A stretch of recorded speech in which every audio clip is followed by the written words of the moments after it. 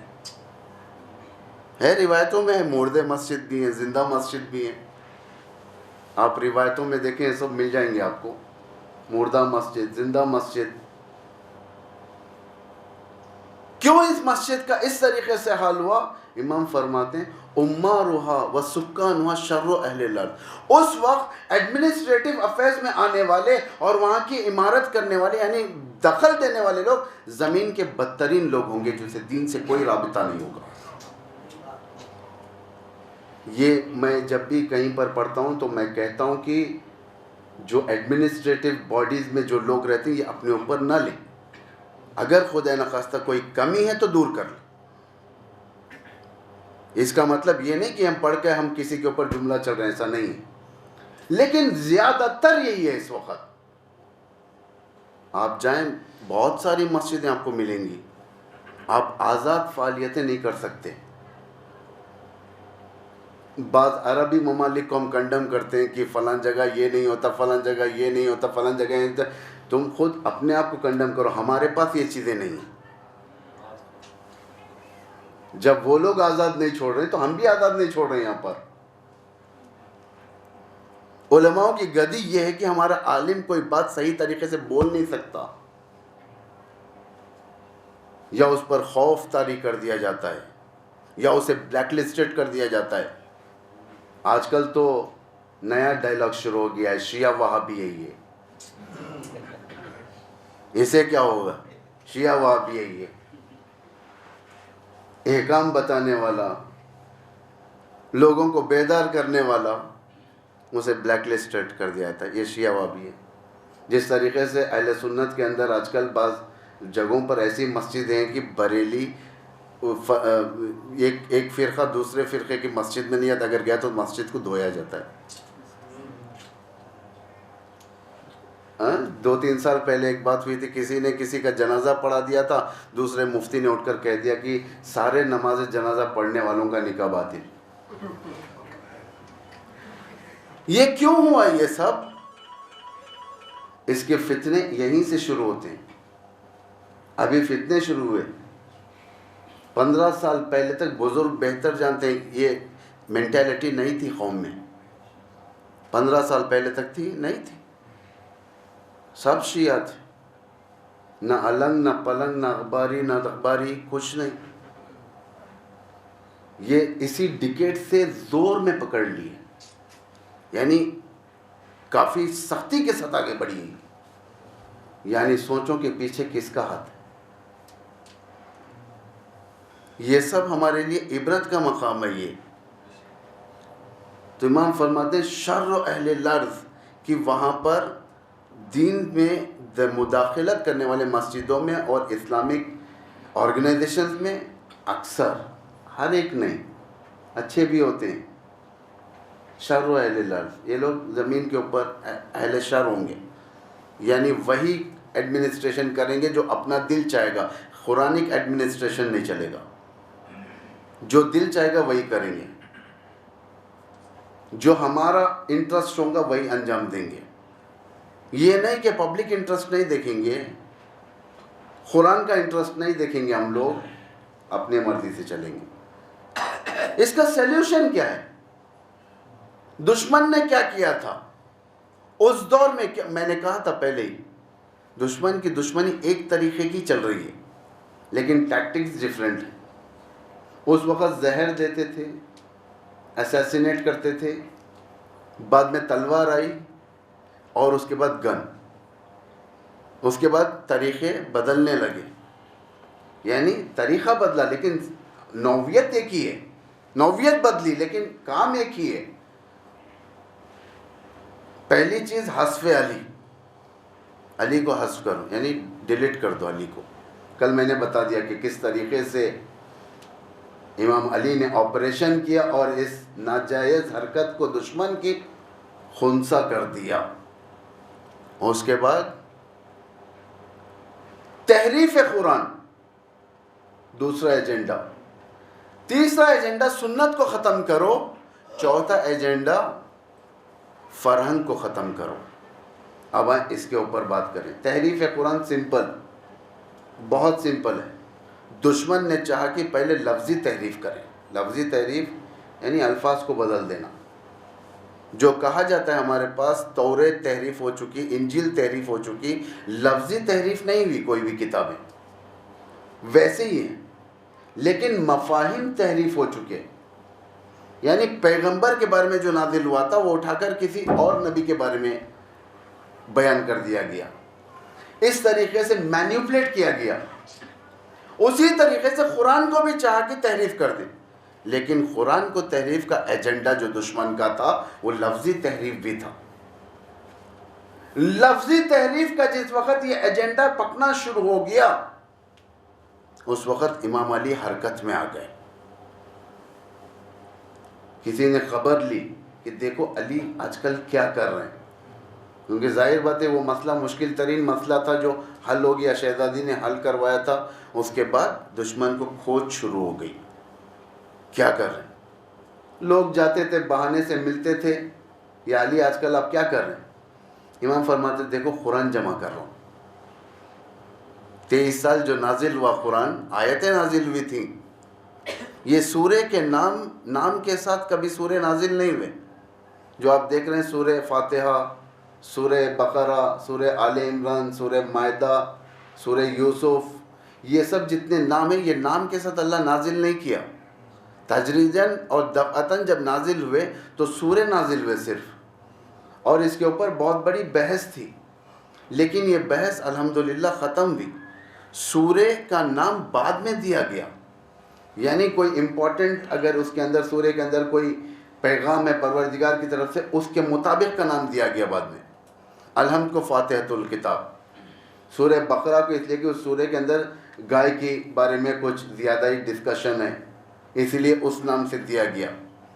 کاظم کربلائی نام کا ایک شخص تھا ایران میں، یہ تقریباً 4 ڈیکیڈ پہلے کی بات ہے یا 5 ڈیکیڈ پہلے کی بات. کاظم کربلائی ان پڑھ آدمی جسے پڑھنا لکھنا بالکل نہیں آتا تھا، لیکن قرآن سے بہت انس تھا اسے.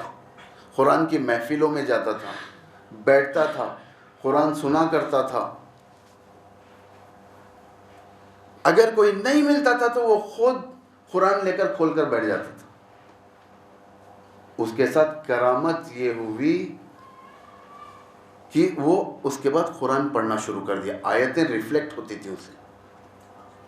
مثلا دعائے کمیل میں ابتدا سے اسے جب ایگزام کیا گیا، دعائے کمیل کی ابتدا سے لے کر آخر تک سارا پیج پلٹتا رہا، ایک لفظ سمجھ میں نہیں آیا، لیکن وہاں جہاں پر قرآن کی آیت ہے افمن کان مؤمنا کمن کان فاسقا لا یستوون، وہ ریفلیکٹ ہوتی تھی اس سے. یہ آیت ہے.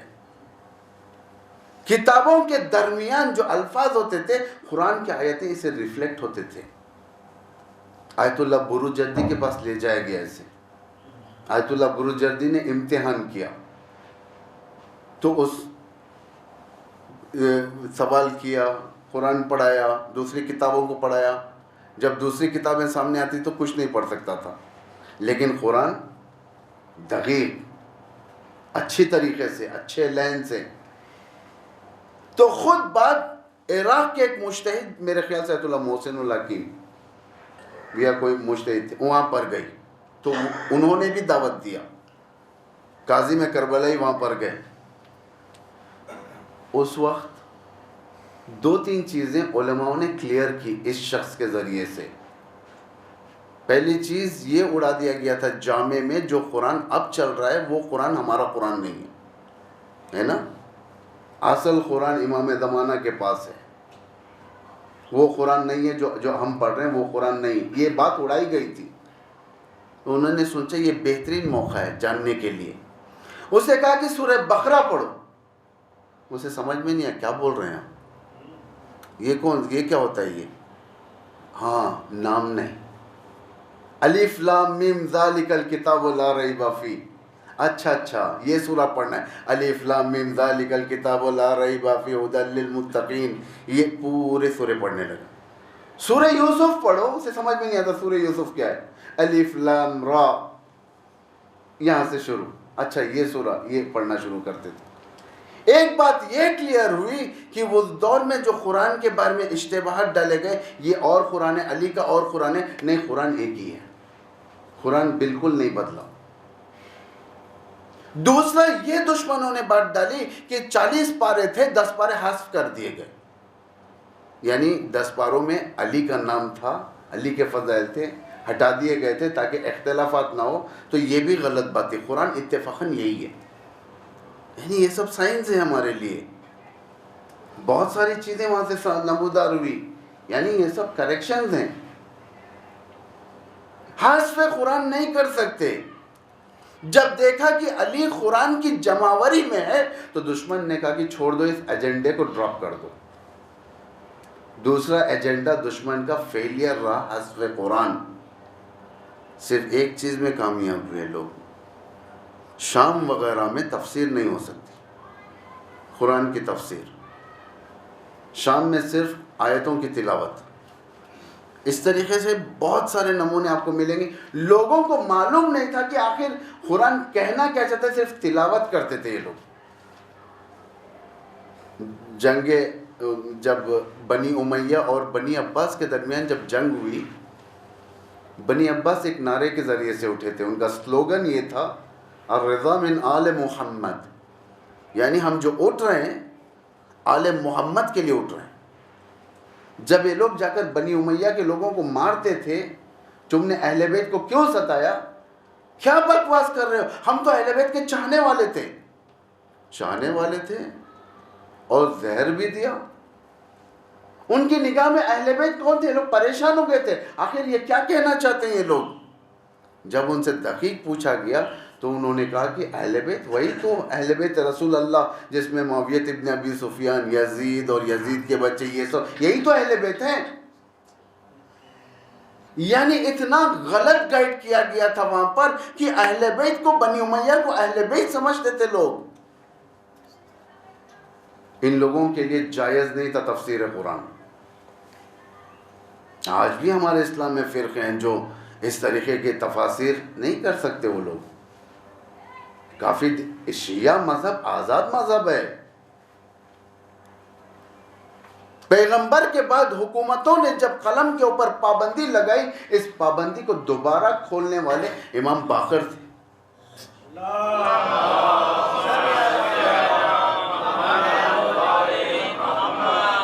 لوگوں میں عادت نہیں تھی بعد میں لکھنے کی. امام باقر نے فرمایا کہ جو میں کہوں اسے لکھ لیا کر. لکھنے کا سسٹم شروع ہوا, حدیثیں محفوظ ہونے لگی, قرآن کی تفسیر آنے لگی. ہمارا کتابوں کا خزانہ, دشمن بہت سارا خزانہ جلانے کے باوجود بھی آج ہمارے پاس جو کم پرسنٹیج کا باقی رہ گیا وہی کافی ہے ہمارے لیے, بہت ہے یہ, اسی میں برکتیں ہو رہی ہیں. رسول کے خطبات ختم کر دیے گئے تھے, پھر امیر المومنین کے خطبات کے ذریعے سے رسول کی صنفیت کے خطبات کو ہم نے محفوظ کیا,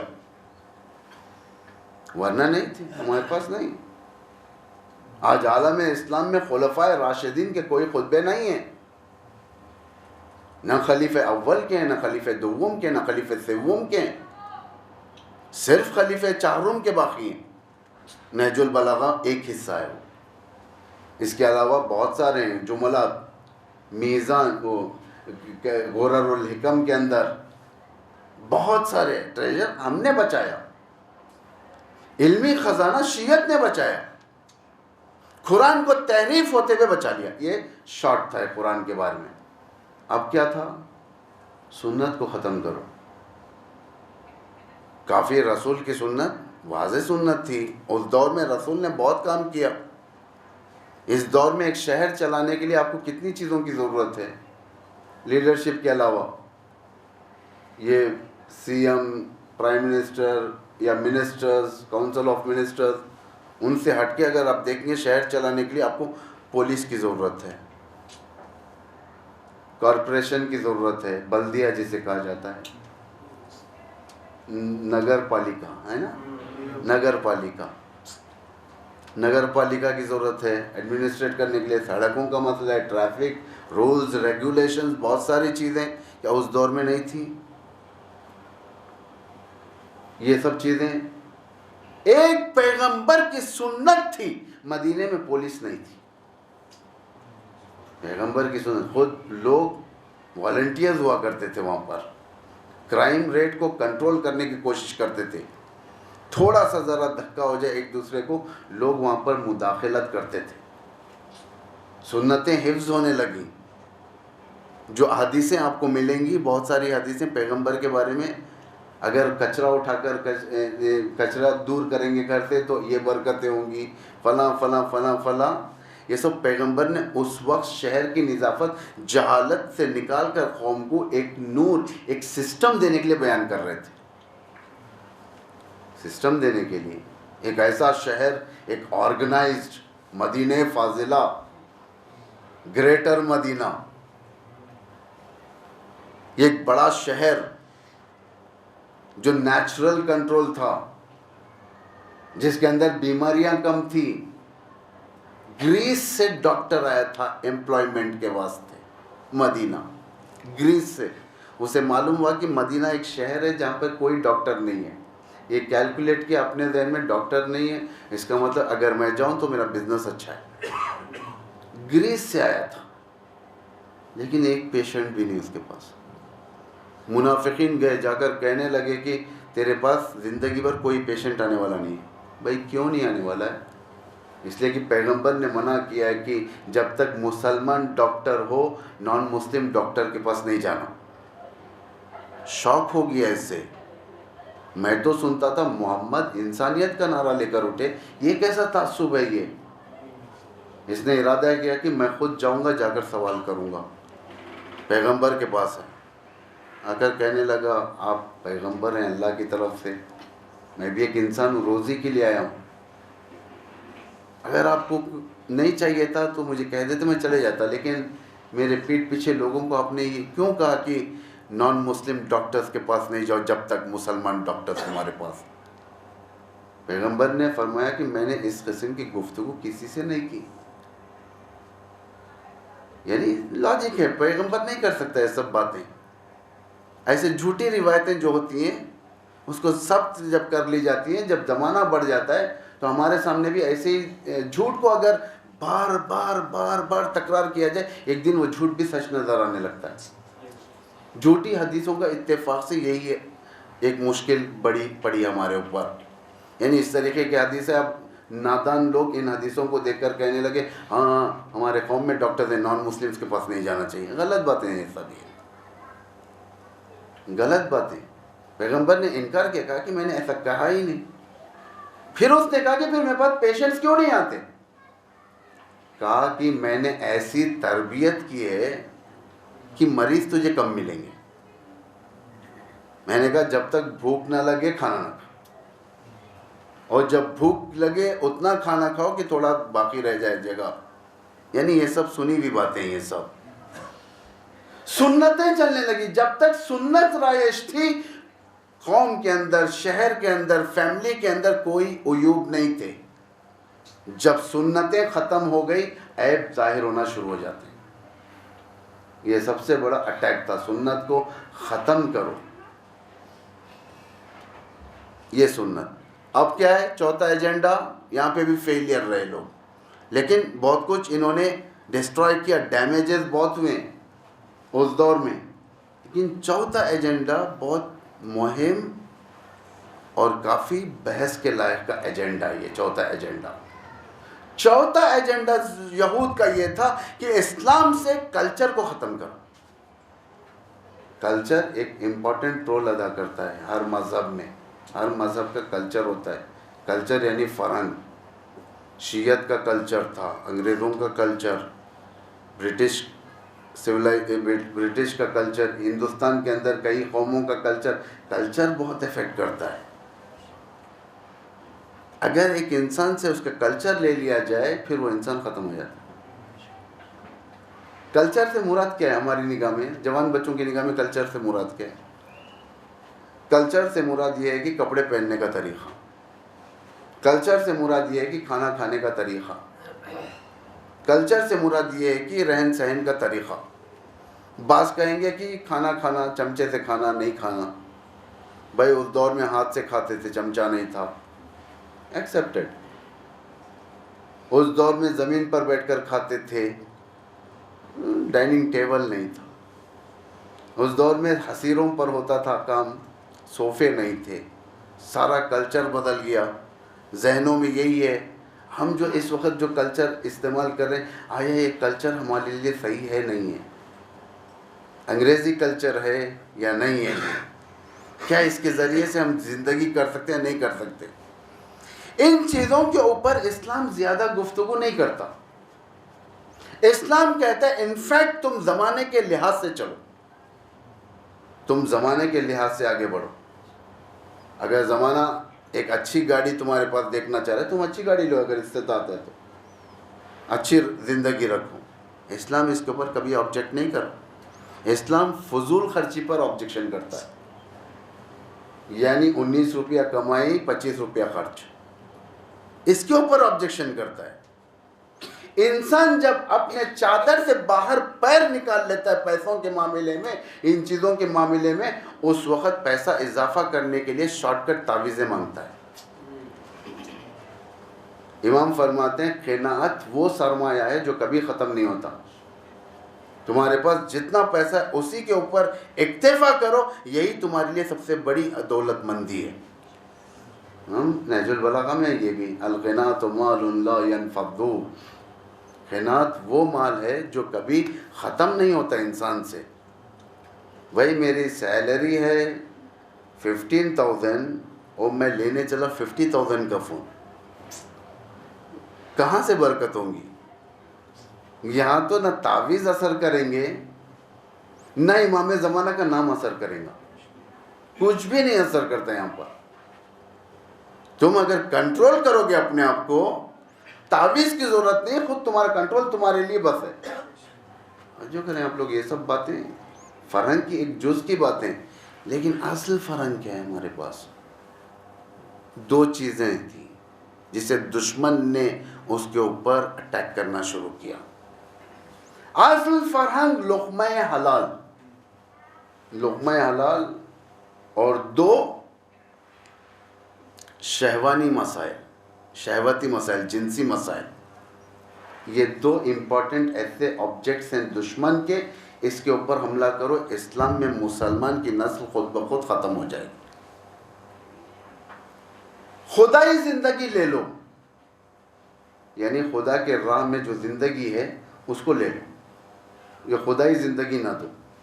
دوسرا, ان کی نسل کو خراب کر دو فحشا کے ذریعے سے, ان کی عورتوں کو خراب کرو, پروسٹیٹیوشن کے اندر ان کو کھینچو, گندگی. میں بتاؤں گا سارے دلائل. آج کا دور, اس دور میں اگر ہو رہا ہے آپ کو تعجب کی بات نہیں ہے. خود اس دور میں امیر المومنین کا دور, کوفے کے اندر یہ حالات بدتر تھے.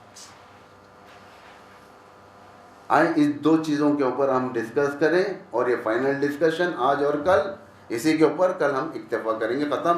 پھر انشاءاللہ اللہ پھر کبھی توفیق دے آپ کے سامنے آنے کا ہوا تو اس وقت دیکھیں گے ایک نئے سبجیکٹ کے ساتھ. پہلے اب یہ دو چیز, پہلے لقمہ حلال, خدائی زندگی سے ہٹاؤ انہیں.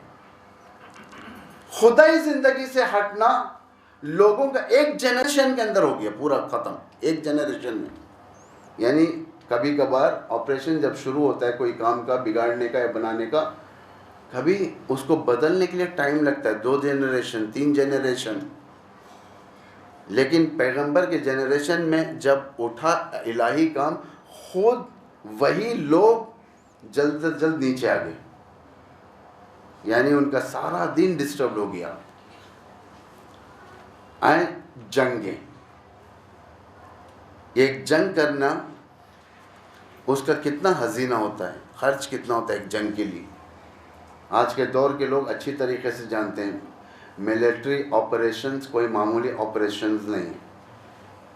امریکہ کو امریکہ سے چلنا ہے, سمندریں پار کرنا ہے, نہ جانے وسط میں کتنے مملکتوں سے گزرنا ہے, گزر کر مڈل ایسٹ پر آنا ہے, وہاں پر ایک بیس بنانا ہے, ملٹری کو اتارنا ہے, جنگ کرنا ہے. کتنے سال چلے نہیں معلوم, کتنے مہینے چلے نہیں معلوم, اور اس کے بعد کانکر ہو یا نہ ہو نہیں معلوم. یہ تمام چیزوں کے بعد صرف جنگ ختم کرنے کے بعد پھر لوٹنا یا رہنا, ان کا خرچ آپ اندازہ لگائیں کہ کتنے بلین ڈالر اس کے اوپر خرچ ہوتے ہیں. دنیا سامنے آپ کی, ایک جنگ کا خرچہ کس طریقے سے نکالا جاتا ہے. جنگ کوئی معمولی سا کھیل نہیں ہے. یہ جب صدر اسلام نیا اسلام مولود ہوا تھا مدینے کے اندر, کفار نے چاہا کہ یہ بالکل نئے تازے ان ایکسپیرینسڈ لوگ ہیں, ان کو ختم کر دیں. بہت سارے بہانے بنے, جس طریقے سے اس دور میں WTC ایک بہانہ بنا اسلامک ورلڈ کو ختم کرنے کے لیے, اس دور میں بھی ایسے بہانے بنے تھے. اس دور میں بھی same WTC World Trade Organization World Trade Center کو گرایا, اس دور میں ٹریڈ کیراون کو گرایا گیا تھا. ٹریڈ کیراون یعنی تجارتی قافلہ. پیغمبر سے پروردگار نے کہا کہ وہ جو تجارتی قافلہ جا رہا ہے اسے مصادرہ کرو. مصادرہ یعنی اسے راستے میں روک کر ہاتھ مارو اس تمام مال پہ. کیوں؟ اس لیے کہ وہ تجارتی قافلہ ایک والنٹیئری تجارت تھی, وہ جس میں یہود کا پیسہ, مین پاور مکے کا تھا. پیسہ یہود نے انویسٹ کیا تھا, مین پاور اور مکہ دونوں کے درمیان ٹاکس ہوئے, اس ایگریمنٹ پر پہنچے ایک بڑا قافلہ جائے گا شام, تجارت کرے گا. یہ پیسہ جو آئے گا اس کا انٹرسٹ, یہ پیسہ محمد کو قتل کرنے کے لیے لگایا جائے گا, جنگ کرنے کے لیے. تو یہ قافلہ جا کر آ رہا تھا, پروردگار نے پیغمبر کو ہوشیار کیا, پیغمبر نے اسٹریٹجی بنائی اور گئے اس قافلے کو پکڑنے کے لیے, لیکن بچ گیا, بچ کر نکل گیا. دنیا نے کہہ دیا کہ اسلام اس طریقے کی حرکتیں کر رہا ہے, جبکہ کوئی تاریخ یہ نہیں بتاتی کہ دوسرے قافلے بھی آتے جاتے تھے. کسی قافلے پر پیغمبر کا لشکر نے آ کر رکاوٹ پیدا نہیں کی اسی قافلے کو. کیوں؟ اس لیے کہ یہ پلان تھا یہ. لیکن پیغمبر چاہتے تھے کہ ایک خون خرابے کے بغیر صرف ان کے اموال کو لے لیا جائے. ایک بن لیڈن کو ڈھونڈنے کے لیے افغانستان پر بمباری کیا, بے حساب لوگ مرے، بے حساب پراپرٹیز ویران ہوئے، بے حساب بربادی ہوئی مسلمانوں کی، دنیا اوف نہیں بولی. کسی کے ایک بن لادن کے لیے پورے گھروں کو ختم کر دیا، افغانستان کا برا حال کر دیا تھا. یہ جنگ کفار کی جنگ ہے. اسلام کی جنگ کیسی ہے؟ اسلام چاہتا ہے کہ صرف بے گناہ، صرف گنہگار اٹیک میں آ جائے، بے گناہ اٹیک میں نہ آئے. عبد الملک ریگی، آپ نے نام سنا ہوگا، عبد الملک ریگی. یہ کافی تکفیری ٹائپ کا آدمی، وہابی، بہت شیعوں کے گلے کاٹنا، ایرانیوں کو بہت پریشان کرنا، بارڈرز کے اوپر افغانستان، پاکستان، اس طریقے کی جگہوں پر یہ رہتا تھا. کبھی زاہدان وغیرہ میں جو بم بلاسٹ ہوتے تھے سب اسی کی وجہ سے ہوتے تھے. اور ایک زمانے سے حکومت اسلامی اس کے شکار میں تھی. عبد الملک ریگی، دیکھو بن لادن بھی ایک ٹیررسٹ ہے. آپ لوگ دیکھو، آپ لوگ کتنے ایڈوانس ہو چکے ہیں. عبد الملک ریگی بھی ٹیررسٹ ہے. وہ اور بات ہے، کوئی خونی 100 خون کرتا ہے، کوئی 1 خون کرتا ہے. خونی ہوتا ہے، 1 کرو یا 100 کرو. گنہگار ہوتا ہے. اگر 1 ٹی اسپون شراب پیو یا 1 بوتل شراب پیو، شراب ہی ہوتی ہے. گناہ ہوتا ہے. لیکن اسلام کے ڈیفنس میں اور باطل کے ڈیفنس میں فرق دیکھو. باطل ایک ٹیررسٹ کو پکڑنے کے لیے سارے ملک کو ویران کیا.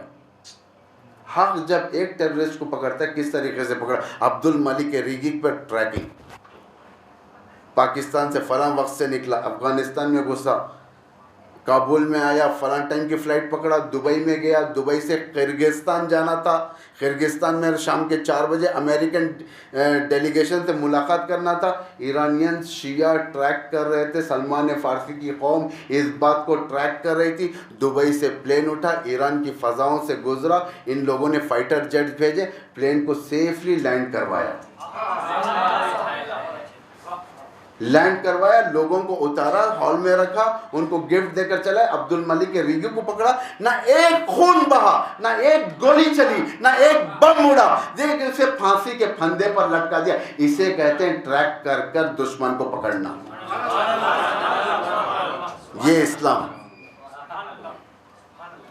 صدام کو اگر ختم کرنے کے لیے ایران سے کہا جاتا تھا، ایران اسی طریقے سے ختم کرتا تھا. یہ بمباری اور لوگوں کی جانیں نہ جاتی تھی.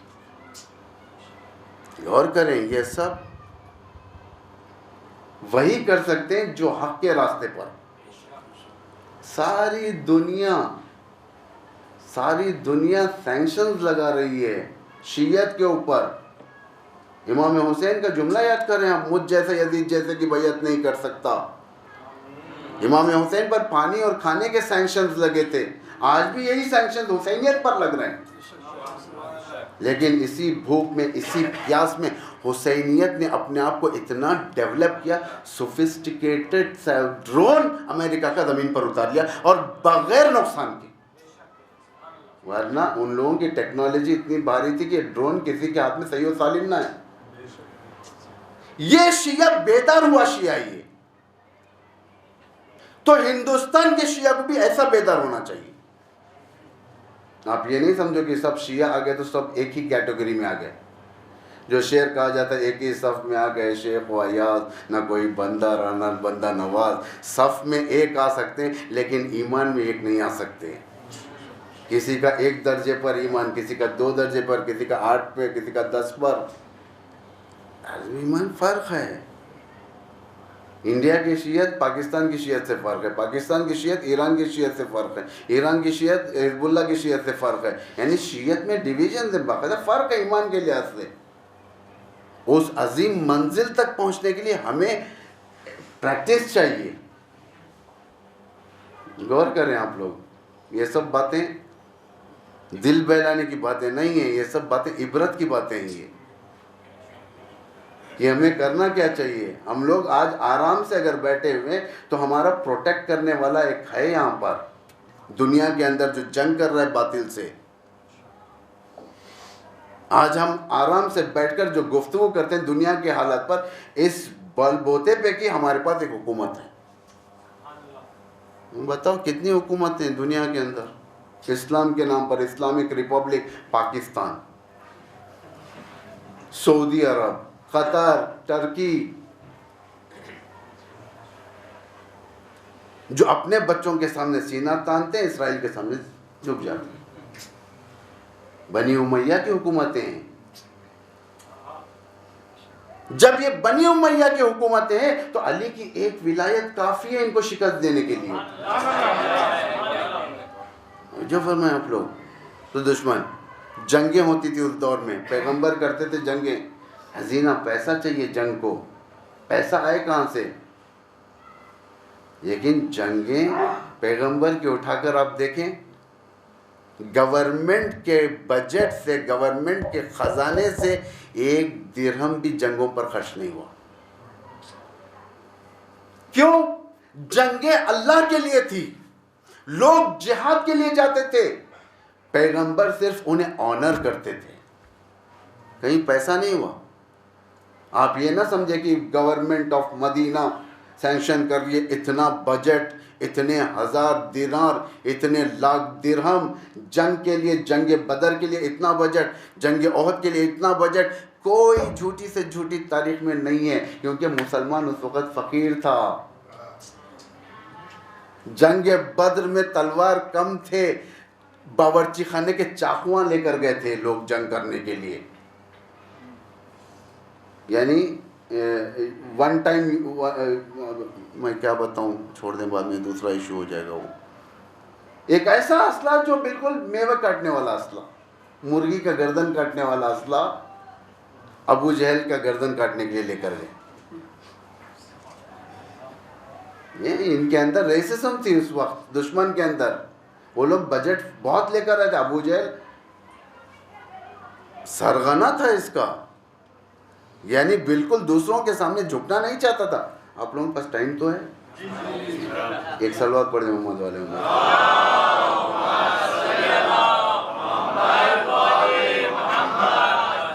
جب ابو جہل کا غلام اس کا گردن کاٹنے کے لیے آیا تھا، ابو جہل کہتا ہے تجھے شرم نہیں آتی، تو میرا غلام ہو کے میرے مالک کی گردن کاٹتا ہے؟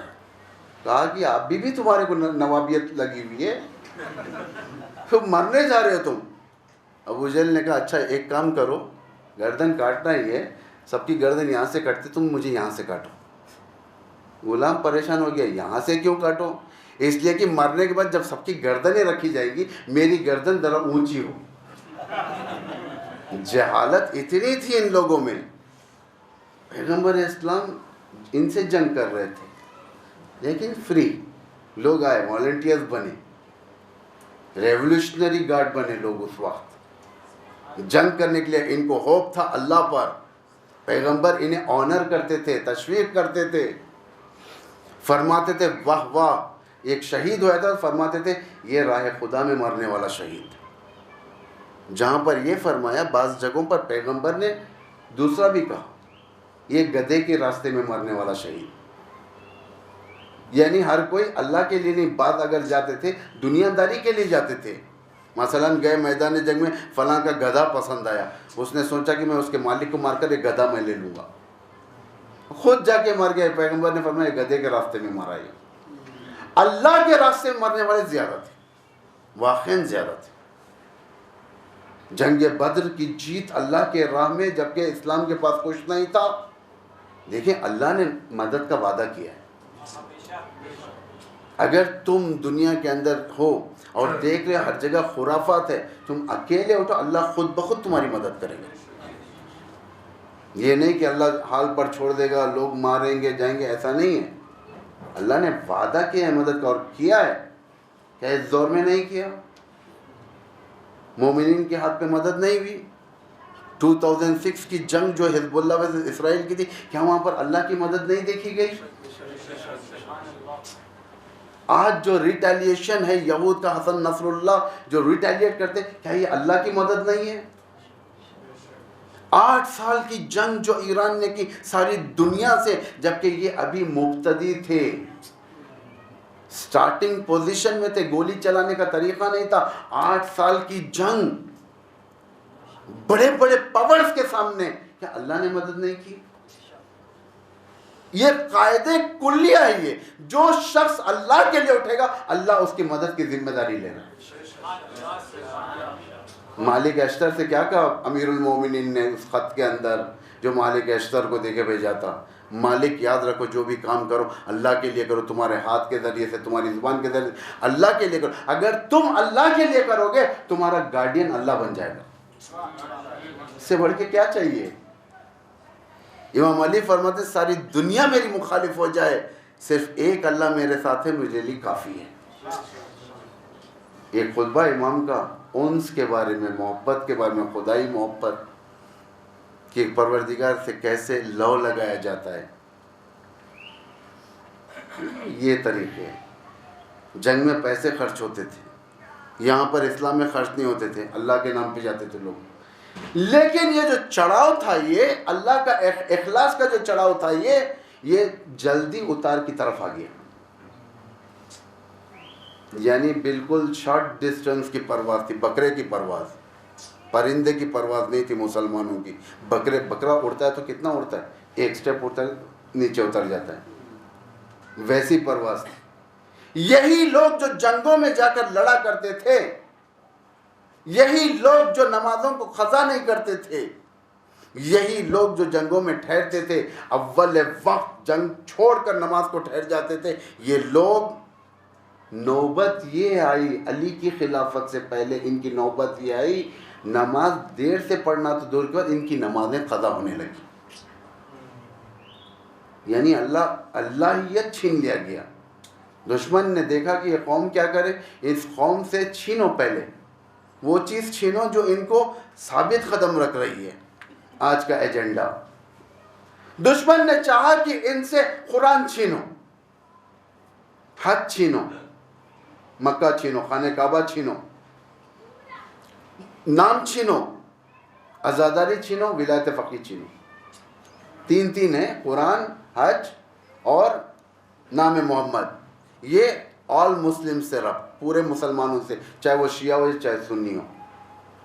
لیکن ایک ایجنڈا جو قرآن، عزاداری اور ولایت فقیہ، یہ صرف شیعوں سے رب تھی. یہ تین چیز چھین لو یہ لوگ ہلاک ہو جائیں گے. قرآن کو جلا دو. گلیڈسٹون برٹش کا عرب ممالک کے دورے پر آیا، آ کر لوٹنے کے بعد اسے جب پوچھا گیا کیا ہوا، کیا تم نے کیا دیکھا، اس نے کہا کہ جب تک یہ تین چیزیں ان کے پاس ہیں نہ ہم اسلام کو ہرا سکتے، اور جب تک یہ تین چیزیں مسلمانوں کے پاس ہیں مسلمان ہم پر حکومت کر لے گا. تو کیا کریں بھائی؟ قرآن کو جلاؤ. کیسے جلائیں؟ کیا آگ سے جلائیں؟ آج کل تو پرنٹنگ بہت ہو رہی ہے. دشمن کے ہی میڈیا میں ایپس نکل گئے قرآن کے، جب دیکھا جائے تو 100 سے زیادہ صرف قرآن کے ایپس ہیں. تو جلانے کی بات ہی نہیں آتی. پیسٹر بیوقوف تھا وہ. جلانے سے مراد یہ ہے کہ ان کو تفسیر سے دور رکھو. یعنی وہی ایجنڈا جو اس دور کا ایجنڈا تھا، مسلمانوں کو تفسیر کی طرف جانے نہ دو. میرے خیال سے بور ہو گئے اب آپ لوگ، اور ٹائم بھی ہو چکا ہے، اور میرے خیال سے جلوس سے بھی ہیں آپ لوگ.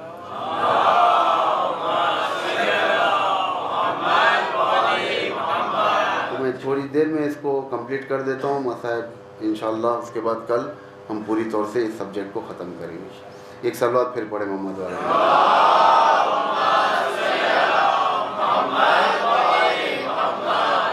جو فرمائے قرآن جلا دو، نہیں جلا سکتے تفسیر سے دور کرو. ہو گیا، دشمن کامیاب ہوا اس میں. تفسیروں کے پیچھے کون جاتا سوائے مولویوں کے؟ جو مولوی ممبر پر بتا دے گا اسی پر ہم اکتفا کریں گے. اس دور میں لوگ کہتے تھے حسبنا کتاب اللہ، ہم کو اللہ کی کتاب کافی ہے، دوسرے نہیں چاہیے.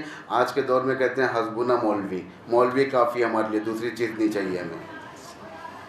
نوعیت بدلی ہے لیکن فکر وہی ہے. آج بھی فکر نہیں بدلی. فکر اگر بدلے، تحقیق. بچے دیکھیں لکھتے ہیں یہاں پر بیٹھ جا کے، اسے کہتے ہیں بدلنا اپنے آپ کو. دوسری چیز، حج کو ویران کرو.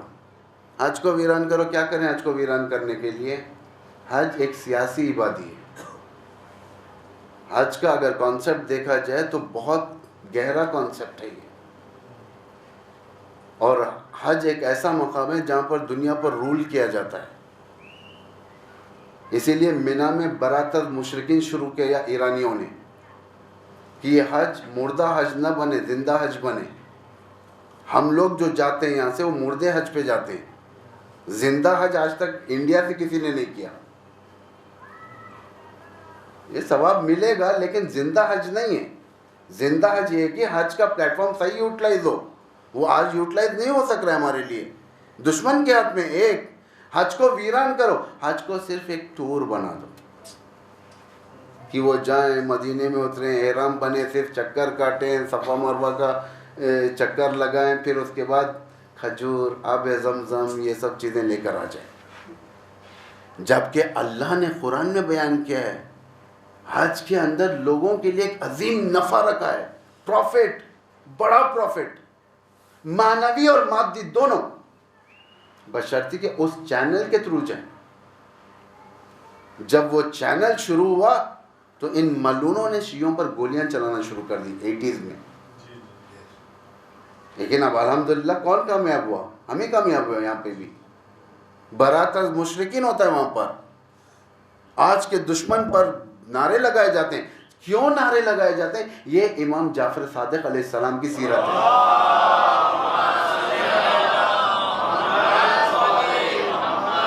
امام مینا میں ٹینٹ لگاتے تھے، یزیدیت کو ایکسپوز کرتے تھے. آج امریکہ کو ایکسپوز کرتے ہیں، اسرائیل کو ایکسپوز کرتے ہیں. اس زمانے میں امام کرتے تھے ٹینٹ لگا، بہت بڑا ٹینٹ، چھٹویں امام کا. لوگ جاتے تھے، کیا بات ہے، کالے پرچم کیوں، آؤ بیٹھو، یزید نے ایسا کیا تھا. یہ تو پرانی بات ہے، ابھی تک آپ سن کر رو رہے ہیں یہ بات. اس کو بھول جاؤ.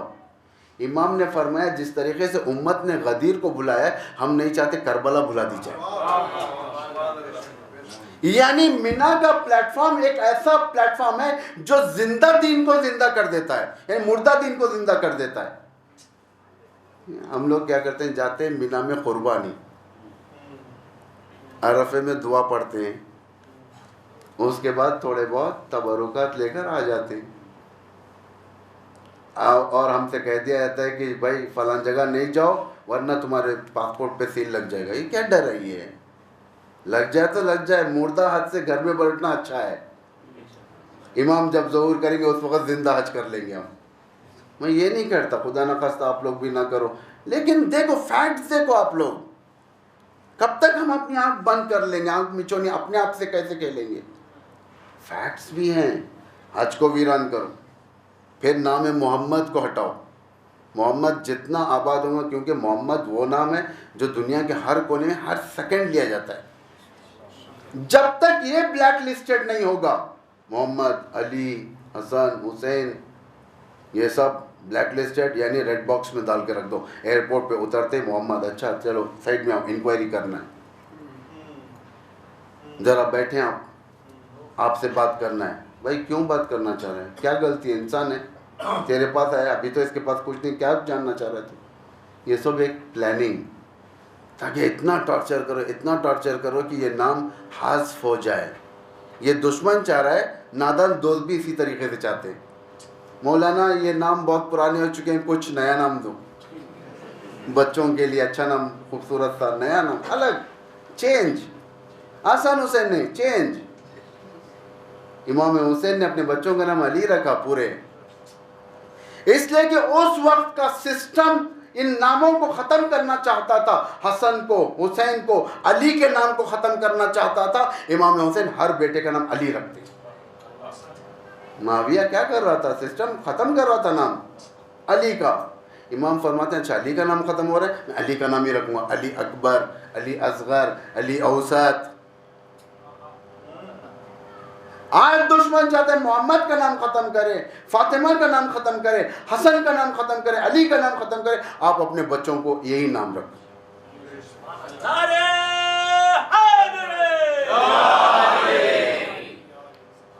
اپنے طرف سے، اپنے ہاتھوں سے دین کو ختم نہیں کرو، بلکہ دشمن کے ہاتھوں کو کاٹ. خاموش نہیں بیٹھ سکتے ان مقامات پر، ہمیں بھی ایکٹیو ہو جانا چاہیے. ہم پر دشمن کی پالیسیز سمجھ میں آ گئی ہمیں. قرآن، حج اور نہ بقیہ جو شیعوں کا ہے کل کے سبجیکٹ میں کنٹینیو کروں گا. مثلا عزاداری، قرآن کا تو بیان کر دیا جو کامن تھا، عزاداری اور ولایت فقیہ. یہ سبجیکٹ کے اوپر اس وقت دنیا مشوش ہے. ولایت فقیہ کا سبجیکٹ نہ دشمن کو ہضم ہو رہا ہے اور نہ ہمارے نادان لوگوں کو ہضم ہو رہا ہے.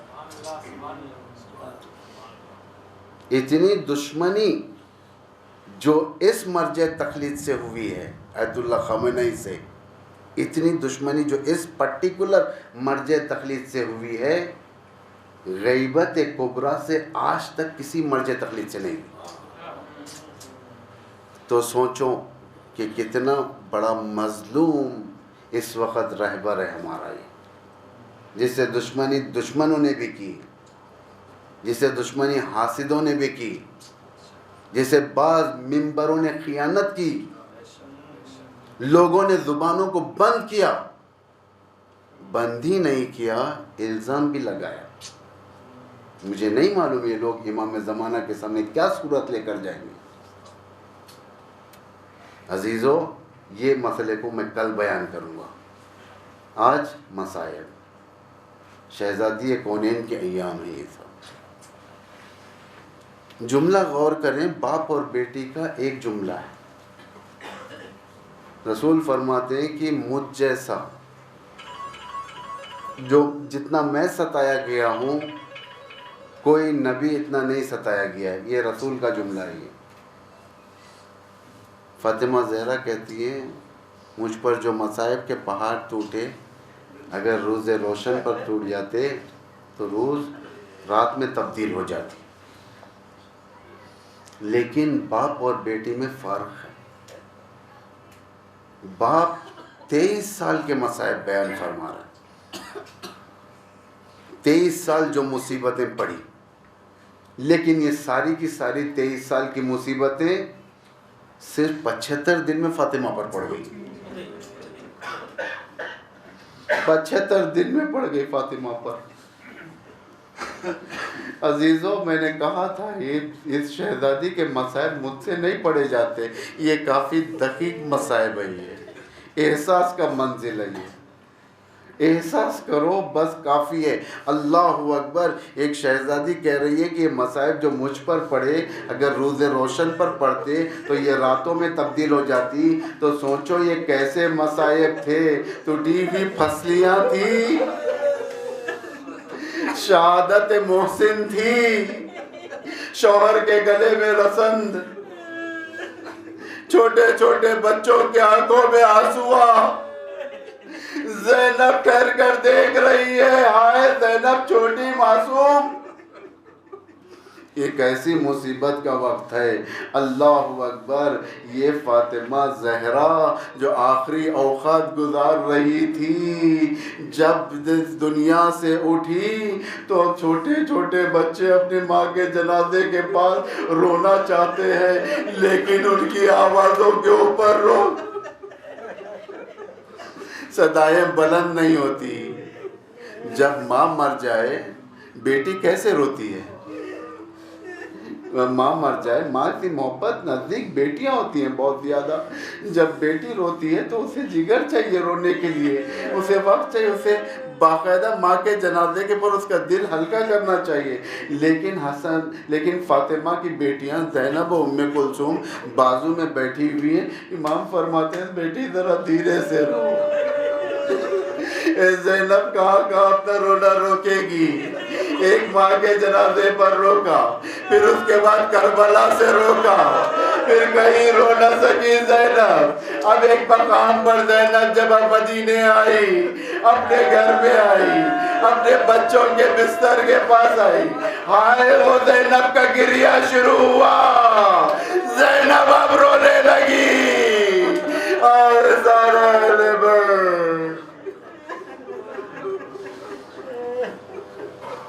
لعنت اللہ علی القوم الظالمین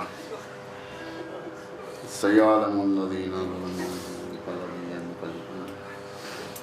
بارہلا اسلام و مسلمین کی حمایت و نصرت فرما، جہاں جہاں پر بھی مومنین و مومنات ہیں ان کی جان مال عزت آبرو کی حفاظت فرما۔